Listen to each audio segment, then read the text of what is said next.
Last class में हम लोगों ने इक्विलिब्रियम में जो है शुरुआत करा था। तो लास्ट क्लास में जो हम लोगों ने डिस्कशन करा था वो करा था कि properties of equilibrium constant. Equilibrium constant से हम लोग कैसे रिएक्शंस को सॉल्व कर सकते हैं, इक्विलिब्रियम कांस्टेंट पे पर्टिकुलर जो मल्टीपल रिएक्शंस दी होती हैं उसके ऊपर क्वेश्चंस कैसे आते हैं उसकी चर्चा करी थी हम लोगों ने। अब एक टॉपिक हम लोगों को ऐसा पढ़ना है कि अगर इक्विलिब्रियम कांस्टेंट पहले से पता हो, अगर हमें इक्विलिब्रियम कांस्टेंट पहले से पता हो तो हम लोग क्या क्या चीज़ें उससे फाइंड आउट कर सकते हैं। पहला तो हम लोग पहला टॉपिक ये पढ़ रहे हैं कि अगर इक्विलिब्रियम कांस्टेंट Kc और Kp पता होगा तो हम रिएक्शन की डायरेक्शन पता कर सकते हैं।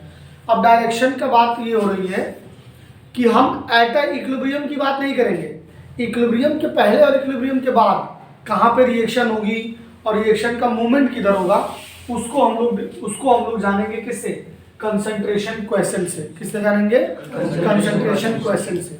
कंसंट्रेशन क्वेश्चन जो होता है बिल्कुल वैसे ही निकाला जाता है जैसे कि इक्विलिब्रियम कांस्टेंट Kc निकाला जाता है।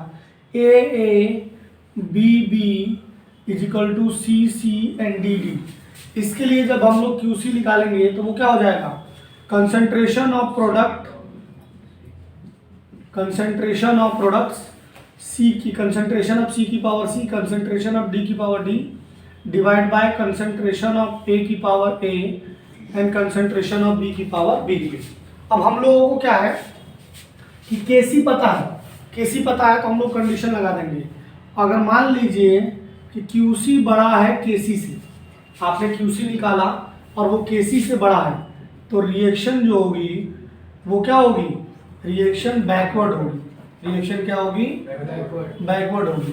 बैकवर्ड का मतलब होता है राइट टू लेफ्ट होगी, राइट टू लेफ्ट होगी। बैकवर्ड का मतलब होता है राइट टू लेफ्ट होगी, राइट टू लेफ्ट होगी। अगर QC जो है लेस देन है Kc से तो जो रिएक्शन होगी आपकी वो क्या होगी, फॉरवर्ड होगी। क्या होगी, फॉरवर्ड होगी। इसका मतलब क्या होता है, लेफ्ट टू राइट होगी, लेफ्ट टू राइट होगी। अगर QC इक्वल टू Kc आ जाता है तो वो कंडीशन होगी क्या होगी, इक्विलिब्रियम की कंडीशन होगी। तो क्या हो जाएगी, इक्विलिब्रियम की कंडीशन हो जाएगी क्योंकि हमें Kc पता है। Is that clear?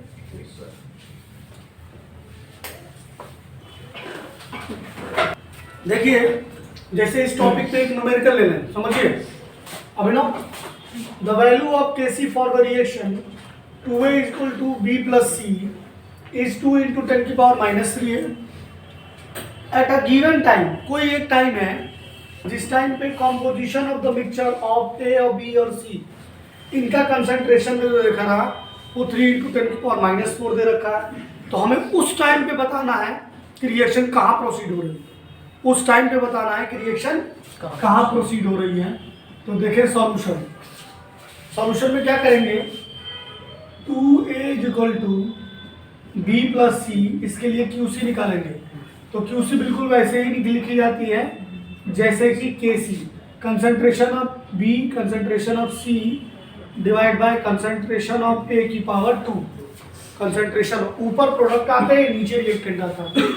अब B का कंसंट्रेशन दे रखा है 3 इंटू 10 की पावर माइनस 4, C का कंसंट्रेशन है 3 इंटू 10 की पावर माइनस 4 और A का कंसंट्रेशन है 3 इंटू 10 की पावर माइनस 4 का होल स्क्वायर। तो आप देख रहे हो इससे ये कटेगा फिर इससे ये कट जाएगा, आंसर क्या आ जाएगा, 1 आ जाएगा। और QC आ गया 1 और Kc हमें दे रखा है 2 इंटू 10 की पावर माइनस 3, 2 इंटू 10 की पावर माइनस 3। तो QC क्या हो गया, बड़ा हो गया Kc से, मतलब रिएक्शन क्या है, बैकवर्ड। रिएक्शन क्या है, बैकवर्ड है। रिएक्शन आपकी क्या है, बैकवर्ड है, बिल्कुल आपकी सोच की तरीके। यानी कहाँ जा रही है, right to left, right to left. आज हमने टेस्ट लेने के लिए कहा था ना, टेस्ट होगा मोल कॉन्सेप्ट का। तुम लोग आराम से शांत बैठे हुए हो ना। देखिए दूसरा जो इसका एप्लीकेशन है वो है predicting the extent of reaction. तो एक्सपेरिमेंटली जब देखा गया, रिसर्च की गई ज़्यादातर रिएक्शंस में, तो ये देखा गया कि जब रिएक्शन में Kc की वैल्यू अगर ग्रेटर देन 10⁻³ है तो वो रिएक्शन होनी ही होनी। ये टॉपिक हम लोगों ने अभी आप लोगों के सिलेबस से शायद हटा दिया गया है। कोऑर्डिनेशन कंपाउंड में भी पढ़ते हैं कि कोऑर्डिनेशन कंपाउंड में अगर Kc की वैल्यू ज़्यादा है तो प्रोडक्ट बनता ही बनता, जो कॉम्प्लेक्स है उसका फॉर्मेशन होता ही होता है, और वो कॉम्प्लेक्स जो होता है वो स्टेबल बनता है, वो कॉम्प्लेक्स जो है स्टेबल बनता है। तो अगर Kc की वैल्यू ज़्यादा है 10⁻³ से तो प्रोडक्ट जो है प्रीडोमिनेंट होगा ओवर रिएक्टेंट। इसका मतलब क्या हुआ? इसका मतलब ये हुआ कि प्रोडक्ट बनेगा, जो रिएक्शन होगी वो आगे प्रोसीड होगी, रिएक्शन जो होगी वो आगे प्रोसीड होगी। जैसे कि एग्जांपल है H2 + Cl2 = 2HCl eight 300 kelvin पे, जो इसकी Kc की वैल्यू है वो देखो कितनी बड़ी है, 4 × 10⁻31, 4 × 10⁻31। इसी तरीके से जब Kc की वैल्यू 10⁻³ है तो इसमें तो रिएक्शन हो सकता है कि आगे बढ़े ना, रिएक्टेंट बढ़े रहे, प्रोडक्ट बने ही ना। तो इसमें क्या होता है, जब Kc की वैल्यू वेरी लार्ज होती है तो जो आपका रिएक्शन होती है वो हार्डली प्रोसीड होती है, मतलब रिएक्टेंट ही बढ़ा रहेगा, प्रोडक्ट पता नहीं बनेगा या बहुत ही लो क्वांटिटी में बनेगा बहुत ही लो क्वांटिटी में बनेगा। तो जब एक्सट्रीमली लार्ज है तो यहाँ पर क्या होगा, प्रोडक्ट डोमिनेंट होगा, प्रोडक्ट्स फॉर्मेशन होगा। और अगर Kc की वैल्यू नेग्लिजिबल है तो जो है रिएक्शन हार्डली प्रोसीड होगी, और अगर Kc की वैल्यू इन दोनों के बीच में आती है तो रिएक्शन कहाँ जाएगी, इक्विलिब्रियम में जाएगी। इसके ऊपर नीट और जेईई में बहुत सवाल पूछे जाते हैं, आप लोगों को ये डाटा याद रखना पड़ेगा। जब आप इस चैप्टर में बहुत सारे न्यूमेरिकल करोगे और उसमें इन्वॉल्व हो जाओगे तो आप देखोगे तब कि Kc की वैल्यू किस तरीके से आ रही है। तो Kc की वैल्यू इन्हीं के आसपास आ रही होगी कि 10⁻, अगर रिएक्शन को इक्विलिब्रियम में जाना है तो इनके बीच में रहेगी। ठीक है, नोट करिए।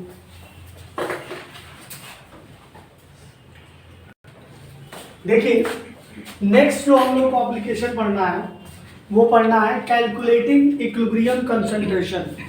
हम लोगों को Kc दिया होगा और इक्विलिब्रियम में कंसंट्रेशन हमें निकालना होगा।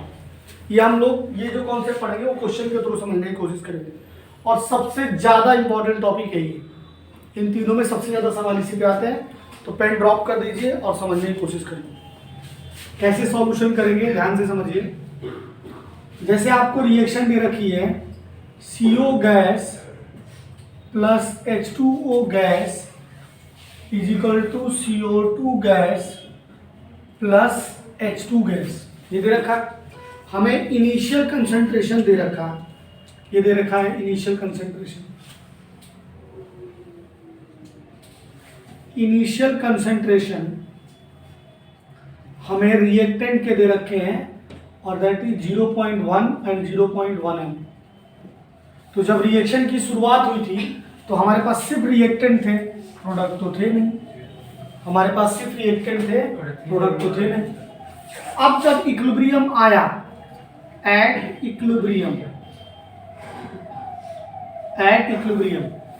जब रिएक्टेंट से प्रोडक्ट का रिएक्टेंट थे, प्रोडक्ट नहीं बना था, धीरे धीरे रिएक्शन प्रोसीड हुई, प्रोसीड होने के बाद प्रोडक्ट बना, प्रोडक्ट से रिएक्टेंट बनने लगा, फिर रिएक्टेंट से प्रोडक्ट, प्रोडक्ट से रिएक्टेंट, रिएक्टेंट से प्रोडक्ट, और एक स्टेज पे ऐसा आया कि rate of formation of product और rate of formation of reactant दोनों क्या हो गया, बराबर हो गया। उसे हम लोग क्या कहेंगे, इक्विलिब्रियम कहेंगे। तो इक्विलिब्रियम के ऊपर ये जो CO दिख रहा है, इसके कुछ ना कुछ मोल्स जो होंगे पर लीटर वो डिसोसिएट हो गए होंगे, माना वो X है, और यहाँ पर भी जो है वो क्या माना, X माना। तो बचा हुआ कितना होगा इक्विलिब्रियम के, 0.1 में से X माइनस कर देंगे, 0.1 में से X माइनस कर देंगे। अब ये X कहाँ से दिया जा रहा है, ये लिया जा रहा है स्टोइचोमेट्रिक कोफिशिएंट से। जो यहाँ कोफिशिएंट है वो डिसाइड कर रहा है, जो रिएक्टेंट है वो 1:1 में है और प्रोडक्ट भी 1:1 में है। तो अगर X ये डिसोसिएट होकर ये बना रहा है तो बचेगा कितना, 0.1 माइनस X, 0.1 माइनस X, और ये जो बनेंगे ये बनेंगे X। ऐसा इसलिए क्योंकि इनका कोफिशिएंट भी 1 है, इनका कोफिशिएंट भी क्या है 1 है। अब ये जो आ गया आपका, ये आपका इक्विलिब्रियम पे कंसंट्रेशन आ गया, और जो हमें केसी का कॉन्सेप्ट है वो इक्विलिब्रियम पे है, ना इससे पहले ना इससे बाद। बात समझ में आ रही है कि ये क्यों लेके आ रहे हैं यहाँ पर।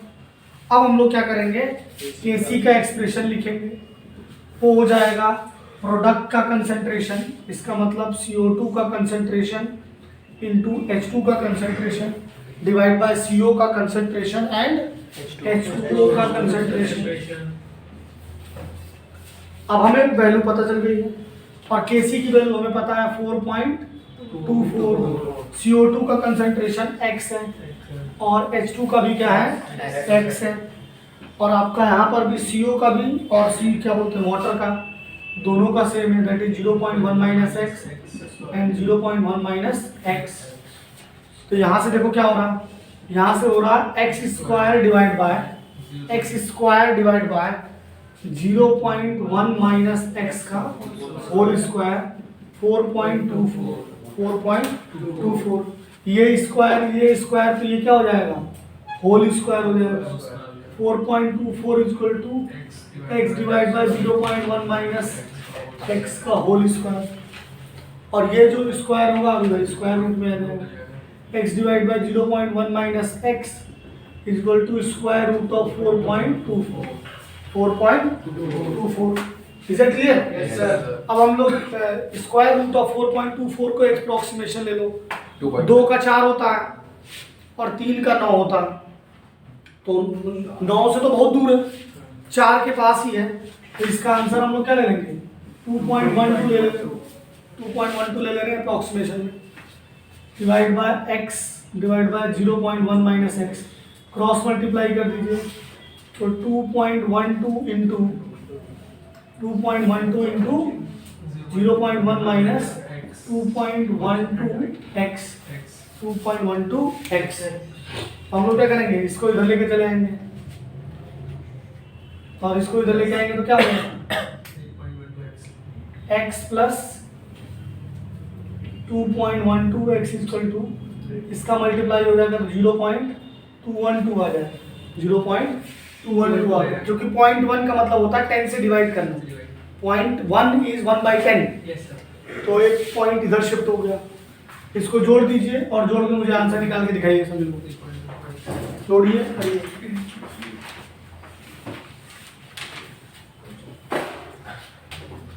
देखिए तो यहाँ से जब आप x निकालेंगे तो x की वैल्यू क्या आ रही है 0.06 आ रहा है, और देखिए इक्विलिब्रियम में x 0.07, तो आपका CO2 का कंसंट्रेशन और आपका H2 का कंसंट्रेशन ये दोनों सेम है, CO2 का कंसंट्रेशन और H2 का कंसंट्रेशन दोनों सेम है और दोनों के दोनों x है, तो वो सीधे सीधे वैल्यू आ जाएगी, दैट इज 0.06 m।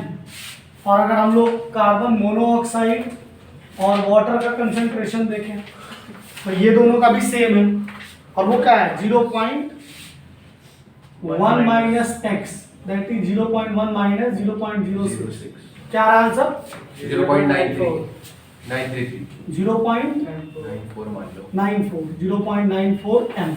तो ये आ गया देखो आपका इक्विलिब्रियम में concentration, calculating the equilibrium concentration, तीसरा एप्लीकेशन केसी का ये।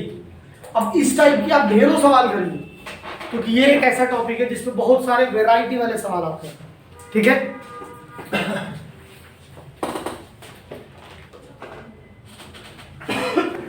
देखिए अगर हम लोग इस क्वेश्चन को देखें तो ये क्वेश्चन एक कंप्लीट सवाल है इस टॉपिक से रिलेटेड, सब कुछ इसमें पूछ लिया गया है और ऑलमोस्ट पूरा रिवीजन हो जाएगा। अगर आपको एक क्वेश्चन रिवाइज करके जाना है तो वो यही है और यही है और यही है। देखें कैसे, हमें सवाल में कहा गया है कि 13.8 gram of N2O4 was placed in 1 liter reaction vessel at 400 Kelvin। शुरुआत में लिया गया था, ये इनिशियली डाटा है जब रिएक्शन की शुरुआत करी गई थी, और रिएक्शन से जब रिक्वेस्ट किया गया था कि भाई साहब आप इक्विलिब्रियम में जाओ। तो शुरुआत में जो हो रहा दिया गया था, हम लोगों ने जो लिया था वो ये है, रिएक्शन को इक्विलिब्रियम में अटेन करने के लिए अलाउ किया गया, रिएक्शन ये है, और इक्विलिब्रियम पे the total pressure was found to be at 9.15। तो कह रहे हैं कि केपी और केसी निकालो। जो ये आपको 9.15 दे रखा है, ये इक्विलिब्रियम में कंटेनर का प्रेशर है। इसका प्रेशर है। तो हमें सबसे पहले ये समझना पड़ेगा नीति कि हमने इनिशियली N2O4 लिया कितना था, और यहाँ पर जो बात हो रही है वो किसके फॉर्म में हो रही है, प्रेशर के फॉर्म में हो रही है।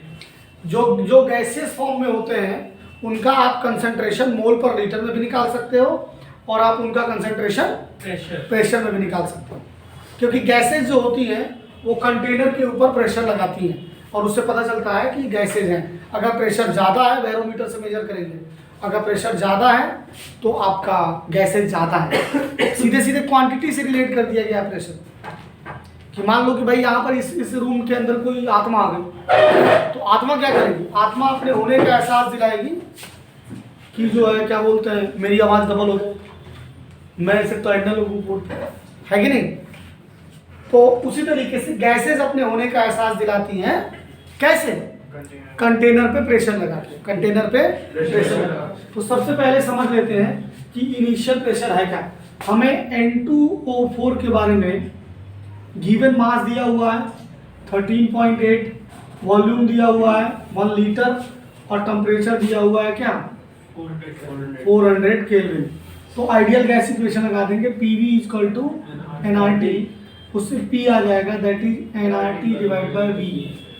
और n नंबर ऑफ मोल्स होता है, उसके लिए आपको मोलर मास भी निकालना पड़ेगा। तो N2O4 का मोलर मास कितना होगा, 14 × 2 + 16 × 4, कितना आ गया ऐड करके, 8 4 12 और 6 2 8 92 आ गया। तो नंबर ऑफ मोल्स कितने आ जाएंगे, n = that is given mass divide by molar mass.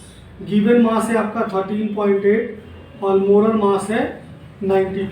Molar mass कितना है, इसमें डाल दीजिए। तो n की जगह हम लोग डाल देंगे 13.8 डिवाइड बाय 92, वॉल्यूम है 1। r की वैल्यू कितना ले लेंगे, r की वैल्यू 0.0831,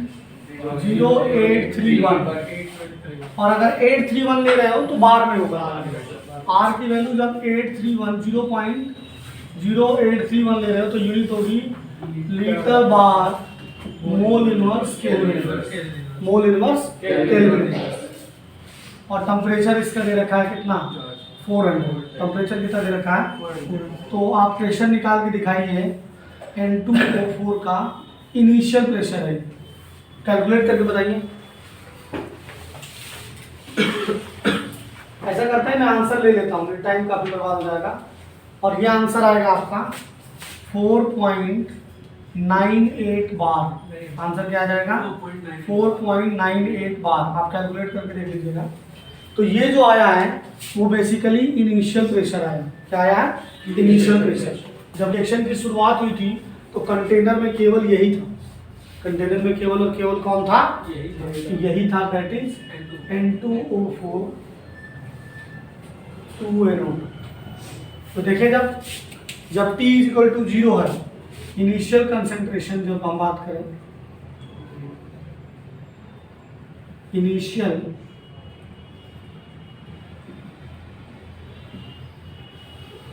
तो वो आ गया आपका PI = 4.98 बार। और ये तो बेचारा 0 था, ये क्या था, 0 था। जैसे जैसे टाइम पास हुआ रिएक्शन आ गया एट इक्विलिब्रियम। तो इक्विलिब्रियम पे ये क्या हो गया, 4.98 - x। ये आ रहा है यहाँ से, क्योंकि स्टोइचोमेट्री कोफिशिएंट 1 है तो एक ही x माइनस होगा, और ये बन गया आपका 2x। ये क्या बन गया, क्यों ऐसा है, क्योंकि यहाँ पर 2 है। इनका रेशियो 1:2 होना चाहिए। इनका रेशियो क्या होना चाहिए, तो इक्विलिब्रियम पे टोटल प्रेशर कितना हो जाएगा। इक्विलिब्रियम पे अब ये भी आ गया, तो जो टोटल प्रेशर आ जाएगा दैट इज पी टोटल, वो आ जाएगा 4.98 माइनस एक्स प्लस 2x। और टोटल प्रेशर पीटी की वैल्यू आ गई है यहाँ पर दे रखी है, और ये दे रखी है 9.15 equal to 4.98 plus x, 2x में से वो चला जाएगा। तो यहाँ से आप जब x निकालोगे वो आ जाएगा 9.15 माइनस 4.98। तो x की वैल्यू बताइए कितना आ रहा। x की वैल्यू जो हो जाएगी वो आ जाएगी आपकी 4.17। क्या आ जाएगी 4.17 बार। हम इसको अच्छे से लिख रहे हैं, x की वैल्यू आ जाएगी 4.17 बार। क्योंकि आप लोग देखते हो सुनते तो हो नहीं, बोल भी तो रहा हूँ सेमी बात भाई, सुन के लिख ले। बताओ रितेश, ये भी तो हो सकता है, दिमाग लगा सकते हैं। खैर फिर कोई बात नहीं, ये आ गया। अब हम लोग को क्या निकालना है, पार्शियल प्रेशर। पार्शियल टर्म क्यों यूज हो रहा है, क्योंकि एक कंटेनर में जब एक से ज़्यादा चीज़ें आ जाती हैं तो टोटल के कंपैरिजन में इंडिविजुअल का पार्शियल क्या आता है। जैसे टोटल क्लास का कुछ न कुछ नॉलेज होगा, उनमें से हमारा नॉलेज क्या है, पार्शियल। आपके सामने तो हम कुछ भी नहीं, दैट वाज अ जोक। ठीक है, तो ज़्यादा सीरियस नहीं। तो टोटल प्रेशर कितना आ रहा है, टोटल प्रेशर तो ले लिया। अब हम अगर पार्शियल प्रेशर निकालें, that is partial pressure of N2O4 equilibrium पे, तो वो कितना है 4.98 माइनस एक्स। एक्स की वैल्यू आ गई 4.17। इसको चेक कर लेना कैलकुलेशन है, इसे अंधा विश्वास नहीं करना चाहिए। 4.98 माइनस 4.17 और पी पार्शियल प्रेशर आ जाएगा NO2 का, वो आ जाएगा 2x, that is 2 into 4.17। What ever you will gate वो आएगा बार में, इसमें आ जाएगा बार में, आ जाएगा इसमें आ जाएगा बार में।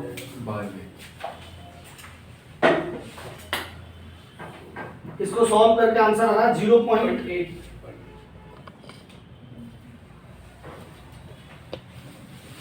इसको सॉल्व करके आंसर आ रहा 0.81 और 8.34। ये आ रहा आपका 0.81 और 8.34 बार। ठीक है, अब हमसे इन लोगों ने क्या कहा कि केसी भी निकालो। पहले तो केपी कहा है निकालने के लिए, तो केपी क्या हो जाएगा, केपी हो जाएगा आपका पार्शियल प्रेशर ऑफ NO2 का square divide by partial pressure of N2O4 का स्क्वायर। अब NO2 का स्क्वायर क्या हो जाएगा, दैट इज 2x का whole square divide by 4.98 minus x, 4.98 minus x. ये वैल्यू आप लोग डाल दीजिए इसमें, then you will get the answer. और फिर कह रहे हैं कि केसी भी निकालो, तो केसी निकालने के लिए हमें क्या करना पड़ेगा, सबसे पहले डेल्टा एन निकालना पड़ेगा। डेल्टा एन क्या होता है, प्रोडक्ट में से रिएक्टेंट के मोल्स को माइनस कर देंगे, 2 - 1 = 1। और उसके बाद रिश्ता लगा देंगे, केपी और केसी का रिश्ता क्या है, केपी = KCRT⁴ केपी निकाल चुके हैं, डेल्टा एन निकाल चुके हैं, टेम्परेचर 400 है और आर की वैल्यू हमें रख देंगे 0.0831। Then you will get answer KC, you will get answer KC. जल्दी से निकाल के दिखाइए 0. ठीक है, फिर आप लोग इसे सॉल्व कर लीजिएगा। अब केमिकल इक्विलिब्रियम में जो टॉपिक बच गया है वो सिर्फ एक बचा है, और वो क्या है, लीच एटलियर प्रिंसिपल। और एक चीज़ और भी बतानी है, मैंने इक्विलिब्रियम की कैरेक्टरिस्टिक्स नहीं लिखवाए हैं, तो इक्विलिब्रियम के कैरेक्टरिस्टिक्स लिखवा दूंगा, देन केमिकल इक्विलिब्रियम क्लोज हो जाएगा। बट हमें अभी इस टॉपिक के ऊपर और सवाल करने होंगे, लीच एटलियर प्रिंसिपल, और इस टॉपिक के ऊपर और सवाल करेंगे हम लोग, और वो करेंगे नेक्स्ट क्लास में। ठीक है, तब तक के लिए गुड नाइट, शुभ रात्रि, जय हिंद।